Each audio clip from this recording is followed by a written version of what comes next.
Guys, Jen here. I wanted to go over a couple of things that I had mentioned in part 2 of my testimony. Part 3, I'll probably be a little more in depth about certain signs that were around me and things that were shown to me. Again, to help you guys. I know it's a very small audience at this point. I'm just glad that you're here, and I hope that somebody benefits in some way from the things that I share, because the cost has been great for me. I've paid dearly for sharing the last few years. And, yeah, so I hope people can appreciate that and understand that I'm just a regular person, not a big YouTuber. I'm not a celebrity. I started out as an influencer on Facebook, and I know what that can bring, and I know the pitfalls that social media has brought us to. But I figure if we use it to connect in better ways, then, we can kind of work against the machine that way, or at least use technology to our benefit. So first I want to tell you, this is all being shared per fair use. And so let's get to it. We're going to go over here now. Monsters, Inc. Okay, because we're going to have a few spoilers here. If you don't have children or you didn't see this movie, I'm going to spoil it for you. So you might not want to watch. And we are going to talk about another movie after this. So Monsters, Inc. is about a couple of monsters, Mike and Sully. And you see, we have the one-eyed symbolism immediately in the main character. Okay? Now, what they do is they're real friendly looking and they're cute and they're adorable, but we know at this point that they show us some truth in movies and media. Okay?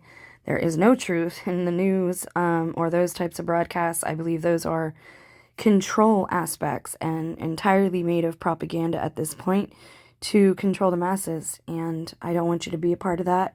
And I don't want to be a part of that either. I want us to be aware of what's happening and not easily manipulated. Follow your own free will, your own agency, and what your true heart and your true soul or spirit drives you to do. And hopefully that's good and not dark. So, they work at what's called a scare factory, and they enter little boys and girls' rooms through the closet.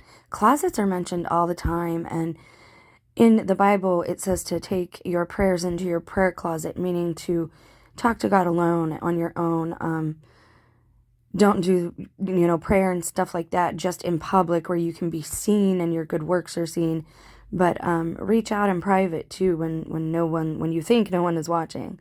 So you have some symbolism there with closets, and I actually want to talk about that at a later time too, because there is some strange significance to doorways and closets and gates and the portals that we've talked about before, again on the other channel. So hopefully I still have open-minded people here that understand how I kind of defragment reality around us to make it a little more understandable and manageable. So they enter the kids' rooms through the closets, and they scare the little kids. Now, they do this to power the city in Monsterland. That is how they get their energy, is from the fear of these children. And they use children because children have the highest frequency when scared or even, when happy. They, and what's found out at the end of the movie, now this is interesting to me, and this is what I've tried to tell people. Love is always a higher frequency, and you will get more energy to take in and to expel from love than you will from fear. I'm talking true love, not lust. Love is not an emotion. Emotions are temporal. Love is a choice. You go into that, and love is kind of nurtured and created. It is not temporal. It is everlasting. When you love someone, you love them. You might not agree with them all the time, but you're probably always going to love them. If it's real, genuine love, their well-being is put ahead of your own. That's what love is. Love and happiness and laughter will always be at a higher frequency. Therefore, they will expel and they will create more energy than the lower vibration or frequency of fear. Hold that thought. Now, there's another movie. If you haven't seen it, you really need to, because there's a whole, underground, conspiracy about it. So it's very neat. Oh my gosh. Seriously, my airplane mode is on. I don't want to dox myself. Hold, please. Sorry about that. Okay, so Snowpiercer.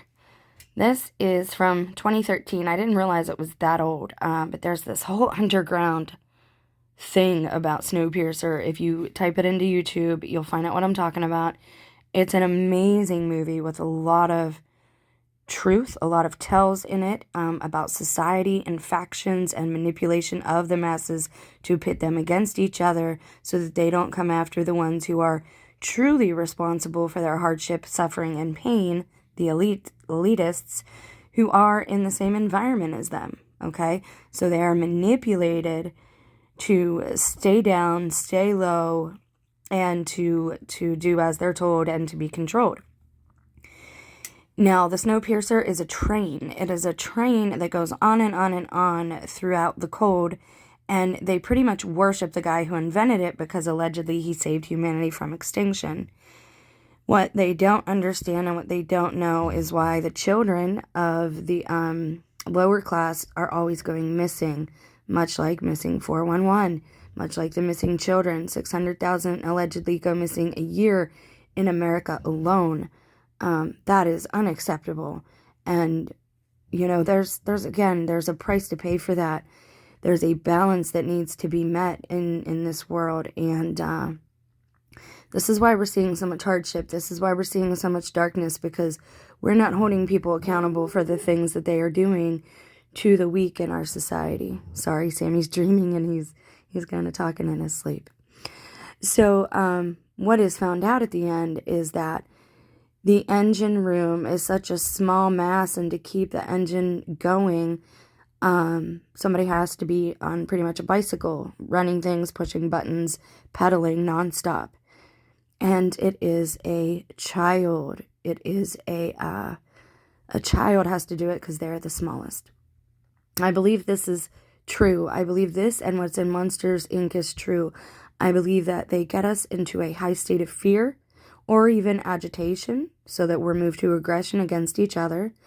And I believe that people of our communities are taken to some type of other environment, maybe another community, where this is what's done, where they harness the energy.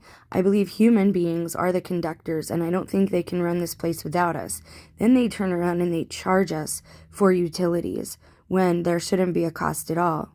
They have the younger generation of the youth thinking that nuclear energy is the best choice against coal. That is going to lead us to our doom. They don't understand the catastrophic consequences to such a decision. And again, I believe there's some type of deception happening there. I believe that people's energy is somehow conducive to them. Now, whether it's being used for chroma or the energy that we see daily around us, I don't know for certain. I think, as usual, it's a little bit of both, and also experimentation purposes.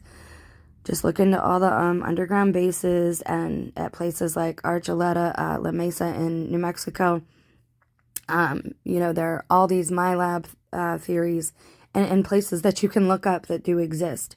You have to ask yourself, why are they so secretive? Why don't we know what they're doing in these places? Why is there proof of all these places existing and being built, yet nobody talks about it, or the people who do talk about it are suicided?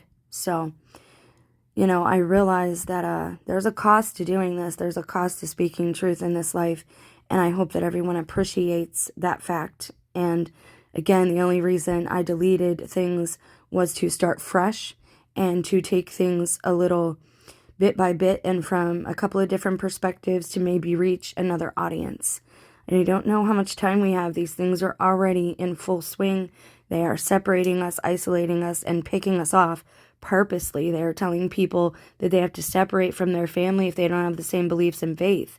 We know that's not true from the story of Daniel. And the story of Joseph. They were with pagans. They were in Babylon. And they did what their masters or their kings told them to do while still worshiping the one true God. And they were rewarded for that. So I just want to make sure everybody understands that. We can be in a situation, but not be of it, not be responsible for it, and not be in agreement with it.